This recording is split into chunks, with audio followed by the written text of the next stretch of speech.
Hey, what's good guys? It's Zach. Hope you all are doing well. So the Galaxy S8 just came out a little while ago, and I thought I'd make this video sharing with you guys some tips and tricks to really boost the user experience of this phone. So maybe you just got your phone and you want to know what to do with it, or maybe you're getting the phone and you just want to take some notes for when you actually do get the phone. So let's go ahead and take a look at some of the things that I think that you should do when you get your Galaxy S8. Alright, so the first thing I would do is check out the theme stores. You can see here right now, I have the material black theme going on here. It's really, really nice. It looks really good, especially on this AMOLED display. It looks really, really slick.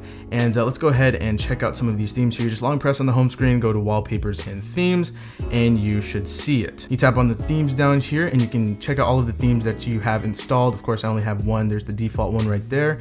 And then of course you can check out all of the other ones that are available. The one that I am suggesting here is the material black theme. This looks really, really good on this phone.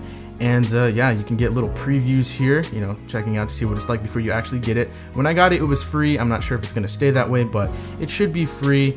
And yeah, you can just apply that right there. Of course, I already have it applied, and man, it looks really good on this display. So let me go ahead and go into the settings where you can really see it. Yeah, it looks really, really good. So next up, a lot of you may already know this, but for those of you that don't, out of the box, the Galaxy S8 is actually set default to 1080p resolution on the screen here. So just go into your settings, go to display, and you can actually set it to QHD, which is the highest resolution.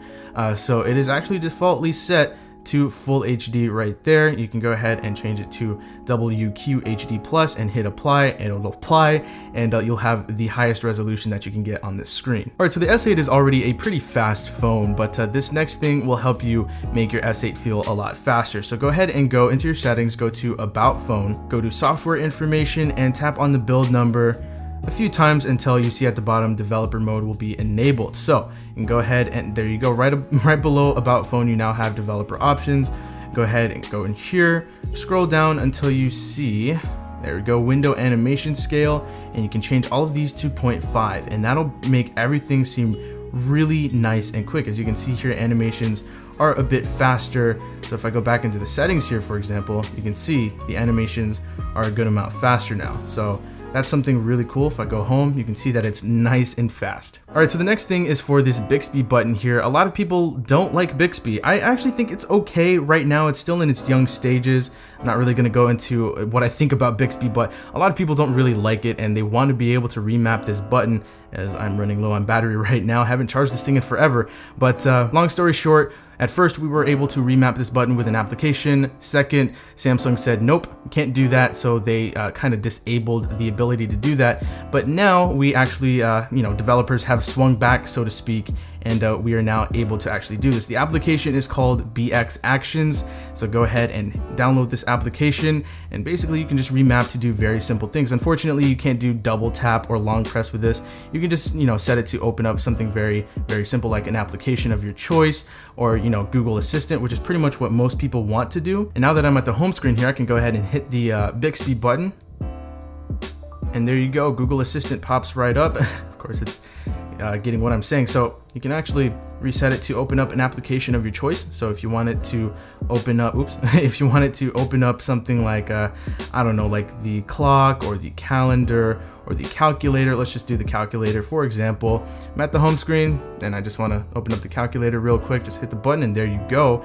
That's really cool. And of course you can do it. You can set it to open up the camera or the flashlight, which I think could be pretty useful as long as you don't accidentally press it. There you go. It is now enabled. Of course, we can just turn that off really easily. So this is a really useful application if you want to remap that Bixby button. All right, so for the next thing, we are back in the settings. We're going to go ahead and head into advanced features, and you see here finger sensor gestures. So what this allows you to do, it's very similar to the Google Pixel. You can actually swipe down on the fingerprint reader on the back of the phone to bring down your notification shade. So of course this is already enabled. So if I were to swipe down on the fingerprint reader, so you can see there, it brings down my notification shade. I swipe up and it pulls it back up. So there you go. It's a very useful feature, especially since the screens on these phones are a lot taller. it's going to be a lot more difficult for people to reach the top of the phone to bring down the notification shade. So you can do that really easily here with your fingerprint reader. There you go. All right, so this next one is really simple. It's just taking a screenshot that has now changed because there is no more physical home button. Of course, before on Galaxy devices, you would press the power button and the home button at the same time to take a screenshot. But now it's pretty much just like every other Android device that doesn't have a home button, built into the phone. It's not a physical home button. You just press the volume down and the power button. There you go, and it takes a screenshot. So super simple. Also, on previous Galaxy phones, you would double press the home button to quickly open up your camera. And now, of course, since there is no physical home button, you now do it just like you do on the Pixel. You double press the power button. So let's go ahead and demonstrate that real quick. Double press, and the camera is now open. So that's pretty cool. Go ahead and do it one more time.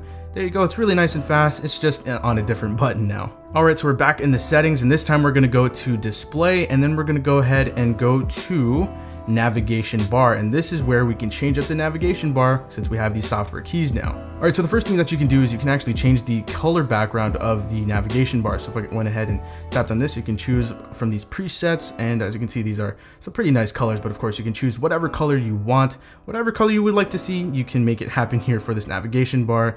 So there's that. You can also choose the orientation of the button layout. So if you want the back button on the right hand side, and this is actually what it comes like by default, it comes in this variation, this layout right here. You can actually switch it to how I had it before, where the back button is now on the left. You can also change the home button sensitivity, and you can also select this option right here, which allows you to unlock your phone just by hitting the home button, just pressing it once like that, and actually pressing it in, because there is some taptic feedback that happens down there. So there you go. All right, so the next one is a quick one. Go ahead and long press on the home screen, go to home screen settings, and we can change the grid size of both the home screen and the app drawer. So you can go up to 5 by 5, and you can see what it'll look like if you switch between the different grid sizes. I like 5 by 5. Same thing for the app drawer. If you change it, this is what it comes like default, 4 by 6. I like 5 by 5, so I have it set to that. Yeah, you can do that, and then you can also select this here. This is the app button, the app drawer button. You can actually bring that back if you wanted to. So if we go back home here, you have that app drawer button, which is something that we're all used to with the Galaxy devices. So you can just tap this to bring up the applications. But if we go back into the settings here and disable that, it'll bring up the current way of doing it, which is swiping up or swiping down to getting to the application. So there you go. Now this next one is for those of you that really like to organize your applications. So if you want to move multiple applications at once, you can do that here, which is really nice. So if I wanted to move all of these applications at the same time, go ahead and long press, hit select multiple items, and I can go ahead and select all of these, and I can create a folder, which is pretty cool, or I can just remove them all at the same time. And that's really cool because in my app drawer, I do like to keep things more organized. I do have to do some more organization here, but if I wanted to move all of these applications and toss them in the folder, I can do that. So I don't have to do them one by one, so that is really welcome. All right, so for the next one, we are back in the settings. Let's go ahead and go into advanced features, and we can do one-handed mode. Now this is nothing new. We've had this on Samsung devices for a long time, but in case you forgot or you didn't know about this feature, you actually do have this. So you can choose to tap the home button 3 times to enable this, because we do know these are big screens and we may not be able to access everything, especially when using the phone with one hand. So if we're to hit this 3 times in a row, it'll decrease the actual display area of whatever's on our screen, so we can access everything really easy. We can change the side, what side it's on. It can be on the right side, it can be on the left side, and just change it right there. Super easy. So if there's something that you needed to access and you only have one hand free, then you can do that. So that's really cool. And yeah, it's nothing new, but it's nice to have. So I'm pretty sure you guys are aware of the Edge features, but maybe not all of you are aware that we do have some features that came over from the Galaxy Note. Things like the rectangle smart select, which is pretty cool. We can go ahead and select a specific area to be captured as opposed to taking a full-on screenshot. This will just go ahead and take a screenshot of the specific area that we point out here. So if I just want like this area for some reason, I can go ahead and do that, and I can save it as a screenshot, can set it as my wallpaper and all that good stuff. And I can also do it with the oval here. It's pretty much just a circle. And then we can also do GIFs or GIFs, whichever one you guys go with. You can also make your own GIFs, which is pretty cool.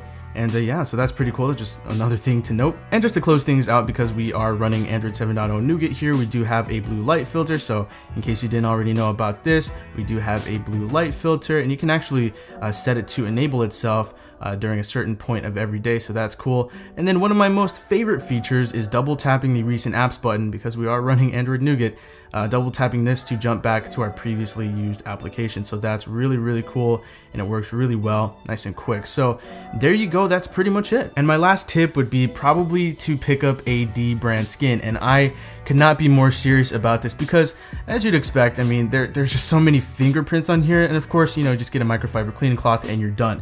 But the Galaxy S8, the back here is very easily scratched. I haven't wiped this thing on a table, I haven't thrown it anywhere, just regular use. I've actually been babying the phone, and I do have some hairline scratches back here, not cool at all. So I recommend you pick up a D brand skin.